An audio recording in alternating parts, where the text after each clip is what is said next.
Hello everyone, welcome to my studio. Before we begin, thank you for clicking. I know that YouTube is absolutely filthy with content, and I just appreciate you taking the time, man. With that out of the way, here's the video.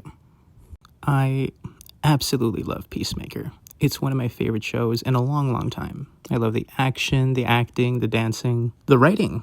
I know I'm fangirling here a bit, but James Gunn can do no wrong. And I felt like jumping into it with a fandom here, because something in particular has caught my eye. So in season 2 of Peacemaker, we're introduced to the idea of alternate Earth. This Earth has counterparts to the characters that we know. One of those counterpoints, James Gunn calls Peacemaker 2. By all accounts, this Earth's Peacemaker seems troubled. It seems like he disappears often, he abuses pills. But what if these struggles mask a bigger battle that he's fighting internally? Through the information in the show, we can infer that Chris 2 is distant and erratic. Now, for the purposes of this video, we're going to assume the popular theory that this world is basically a proto-fascist Pleasantville dystopia, where it's only pleasant if you're white. So we see our Chris. Let's call him Chris Prime. He comes into this Earth where everything is perfect for him. He still has his brother. He has a father who loves him. He's with the love of his life. Through what all the other characters say, we can infer that this universe's Chris is distant and erratic. Everyone's concerned with him and his drug use. He disappears quite often, it seems. But what if this alt Chris wasn't just a screw up? What if he saw through the fascist veneer of this world? What if these disappearances weren't just binges? What if he's a freedom fighter? Or what if at least he's thinking about joining them? What I think is happening with Chris 2 is that he sees through the veneer of the world that he inhabits. Let's consider what we know about the Peacemaker motto.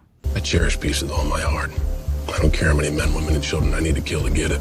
Peace at any cost. But what if the cost is too high? What if this is a white supremacist world where they either eliminate or imprison minorities, and Peacemaker 2 simply can't live with that fact? This makes him question everything, grow distant from his loved ones, shun the love of his life because their values aren't aligned. That's classic tragedy right there. To borrow a quote from George R.R. Martin, the human heart in conflict with itself. On the one hand, Chris 2 could have continued to live his life in a world he knew was unjust. On the other, alienate himself from his loved ones in order to spread peace for all.